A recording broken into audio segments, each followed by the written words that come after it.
You've heard of the Roman Empire, right? Or the ancient Greeks? Well, way before any of them, the actual idea of an empire was born in the lands of Mesopotamia. Today, we're diving into the story of how that revolutionary concept even got started. I mean, think about it for a second. How do you build an empire when the very concept doesn't exist? When your entire world is just a collection of small, independent cities?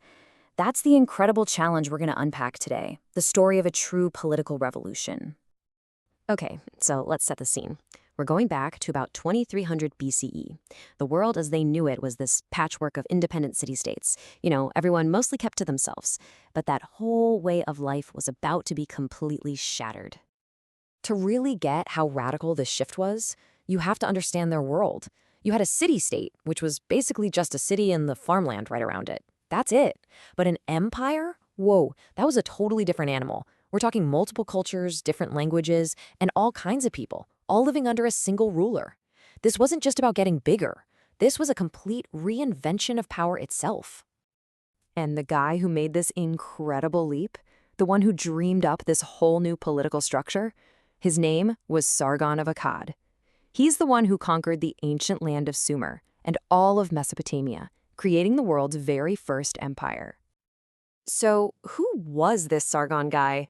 Well, his story is this amazing mix of history and pure legend, and lucky for us, it's preserved in one of the earliest autobiographies we've ever found. And let me tell you, it's the classic underdog story. Sargon cooked up this powerful origin story for himself. He claimed his mother put him in a basket and cast him down a river.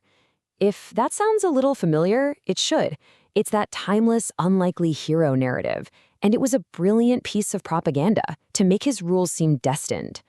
A story so good it gets echoed for millennia, most famously in the story of Moses. His story really follows this perfect hero's journey. He starts from nothing, supposedly found by a farmer, but then, and this is the key part, he claims he won the favor of the powerful goddess Ishtar.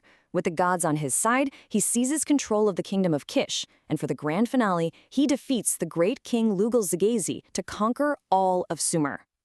But here's the thing, Sargon's conquest wasn't just military, it was cultural too. See, he wasn't Sumerian, he was Akkadian. They spoke their own Semitic language, which is actually an ancestor of modern Hebrew and Arabic. Pretty cool, right? But they were incredibly smart.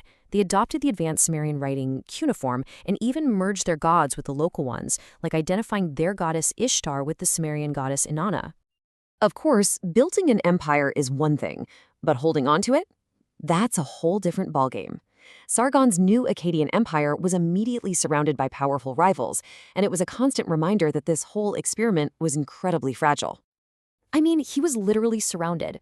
To his west was Ebla, where they worshipped the storm god Baal, a name that should ring a bell since he shows up in the Old Testament as a rival to Yahweh. To the east, you had the powerful Elamites in their great city of Susa. These were not minor players, but Sargon's new imperial machine managed to defeat them both. And yet, even with all those victories, the empire didn't last. In 2193 BCE, the whole thing came crashing down. So what on earth could destroy the world's very first empire? Well, there are basically two competing theories. The ancient writers blamed outsiders, nomadic tribes they called the Gudi, who they said just swept down from the mountains. But modern historians, they think that's not the whole story.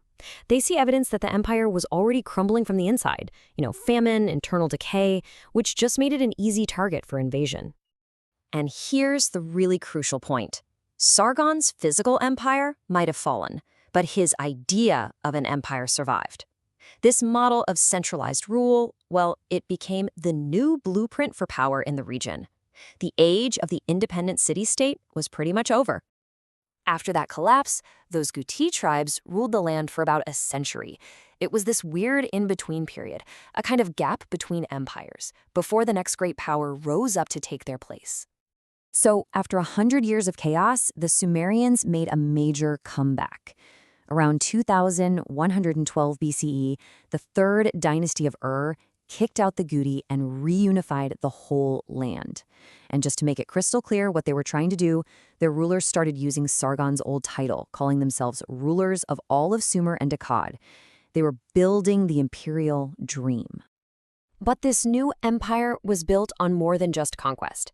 Its most famous ruler, a guy named Urnamu, introduced a totally new tool for holding it all together, a comprehensive code of law. This was a revolutionary idea. Instead of ruling just by force, you could create a single standard of justice for everyone. But that cycle of rise and fall was just relentless. This new Sumerian empire also came under massive pressure from invaders, and by 2004 BCE, their incredible capital city of Ur was violently sacked and destroyed.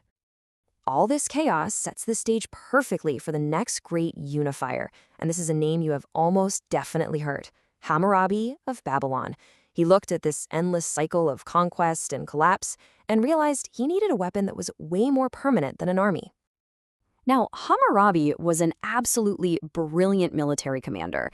He systematically defeated all his rivals and, once again, created an empire that stretched across nearly all of Mesopotamia, basically doing what Sargon had done centuries earlier.